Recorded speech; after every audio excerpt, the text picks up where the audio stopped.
It's not the best because we're sitting right here, but at least pretty cool. Kind of see the Mandalay Bay back there, and then the mountains in the view. And then doesn't see nothing now, but the airport is. You can kind of see right between that, next to that parking garage. You can kind of see the tower. There we go. There's a plane going up, but the airport's right there. So we're watching planes take off and land. It's pretty cool. Yep. So headed to the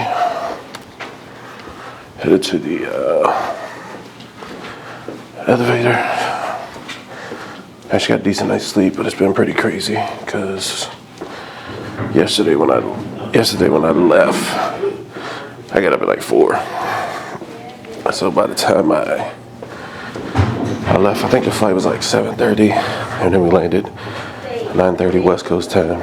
But when you do the math, it's pretty crazy. Oh, excuse me. When you do the math, it's pretty interesting because it ends up being like, if I was up at 4 East Coast, I technically was up 1 West Coast. So if I go by West Coast time, I was up since 1. I think I was in bed by like 9 p.m. It's probably laying around earlier than that, but it's pretty crazy. I'm trying to get used to all this. Yeah, so, but headed down. Oh, I guess I can hit the lobby.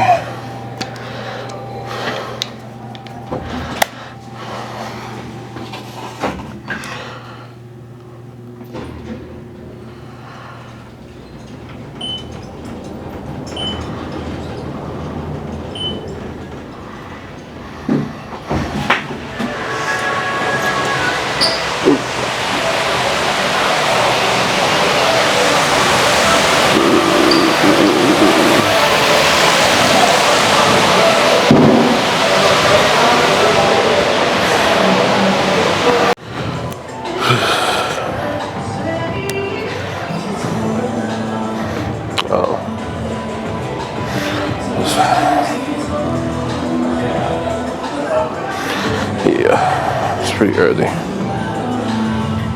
So most of the stuff's not open yet. About to head to the food court to see if there's some breakfast of some sort. Oh, Starbucks open.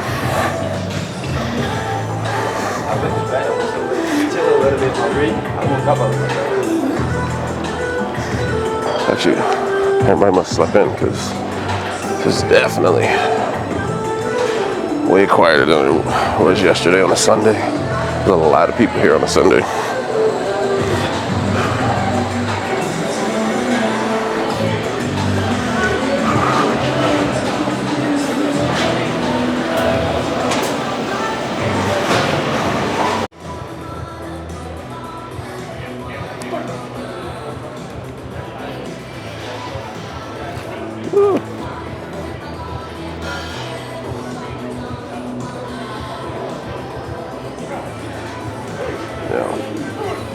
So this lighting is crazy. This lighting is crazy. Damn. Freaking forgot my vitamins upstairs, so I need to work on that. Yeah.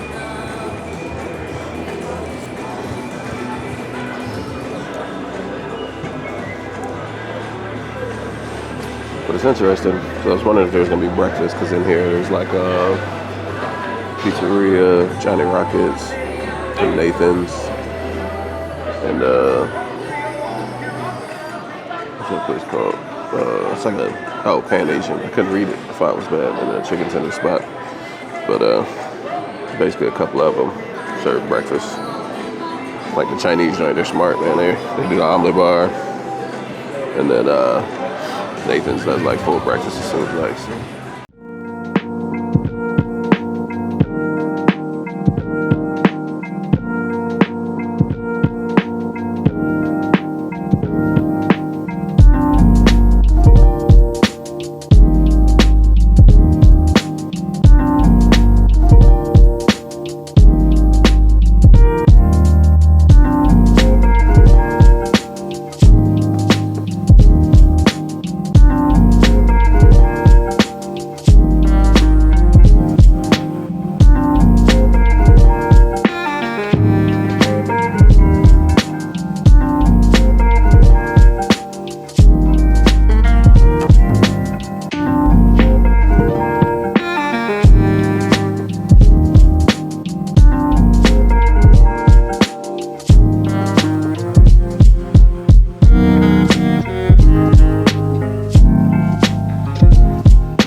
Sweet. So this is the ballroom we're in. It's actually one of the smaller ones. So this is a pretty straightforward show. You still got a couple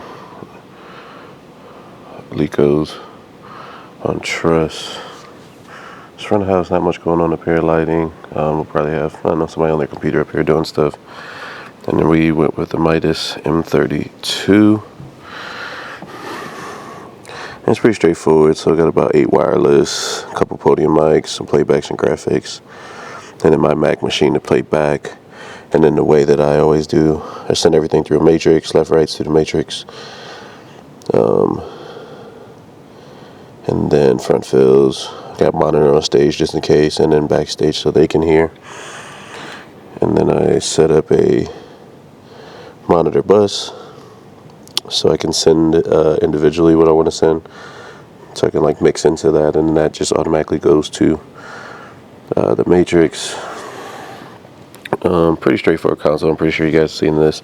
I know a lot of people hate on these because they're the cheaper side, but man, aside from like not being able to customize it the way you want, it's a pretty straightforward, dope board. Yeah, one of the new things I got, it's a, if I cover that, GLI net router, which is pretty cool. So this little router, cool thing about that router is it's pocket size, man, and then also it comes with, if you see the back, it's just USB-C powered. It comes with 2 LAN ports and a WAN port, and then a USB, so you can actually hook a modem directly to it, or your phone, and actually tether your phone internet to this. And it's again travel size. What I'm currently using it for is I have it hooked into. If you see the 2, I got one of them going into the board, and then one going into my switch right there. And so the board allows me to control over my iPad wirelessly, and then the switch, I have that one going to the back and a switch in the back, which I'll show you, which has my Dante from my wireless, as well as, what else do I have in there? My ClearComm is patched into that. And so here, just got a little DI, so I'll put my computer here to play back music. If I'm going to do call-ups, I'll set up QLab, and so I'll do that DI plus my Scarlett to do outputs, so I can have separate outputs on separate faders.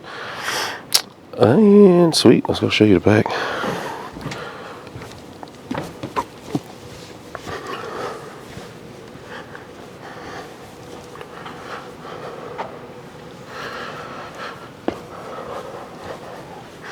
Show you this. It's a little dark in here, so I'm not sure how well you'll be able to see this. But for speakers, we have the Nexo GOS 830, if I'm not mistaken. So we only did 4. They sent 5 per side, but the room is not quite that deep, so we don't really need it. And then we did it ground supported in this kind of custom array on some truss. And then the front fills we're going with, same thing, Nexo, everything Nexo on the show. And so the Nexo PS10s, which one of the cool things about these is, and I usually have been setting them up before they send them out, so I didn't check, but the grill comes off, it's magnetic. And then right there, you can flip the horn. The only thing, these are the older ones, and so you have to actually like star bit and take the top horn out to flip it to front of house versus monitor. And so if you flip it the other way on the stage, that's going to be monitor, and this has the angle on it. And then if you turn the whole horn, it'll actually be like PA on a stick if you want. So yep, PS10s. Going with this digital podium with the Earthworks mics. That's what we're doing there. And then the same thing on that side. The GOS. So let's show what we got backstage. Yeah, I got the light off here. I'm here super early. I wasn't supposed to be here till 10:30. I think I'm here at, yeah, it's like 9.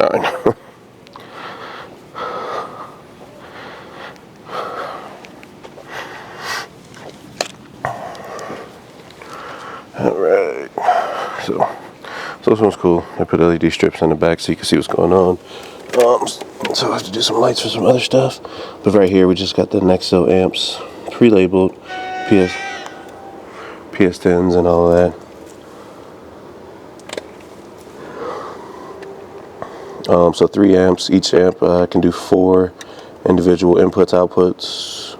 I forget the max that you can put per, but you can do lots of speakers. And so here I just got a left, right, front fill, fold back. So I get some light. Alright, this is going to be the back of the wireless rack. You know, and then you see that. That's my switch. So on there, again, I have Clearcom going in there. I have, what else do I have going in there? I got the Clearcom going in there. I also have the Shure wireless racks going in there. And then I have one, so I have a local, because I couldn't tell if I can get it to work. And then if you come down here, this is the other end of the snake. So that's 2 Cat 6s in there. If you wanted to run A and a B, and then some XLR in there as well. So we're running comms.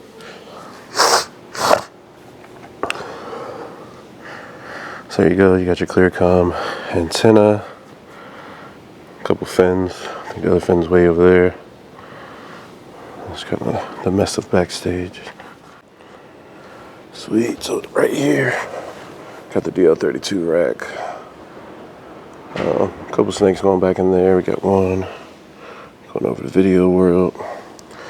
And then the rest, one going to stage for the podium mics. And then everything else is right here. And so this is going to be the front of the NX racks. I always get it wrong, but I think it's 2120, 2130 in there. I look, try to verify. Put power going straight in there for all the amps. The amps do come with like a breakout Edison as well, 3 circuits. And then we got 4 units here, a 4-pack and 2 2s, all with live packs or body packs, handhelds, wireless Clearcom, as well as wired plugged in.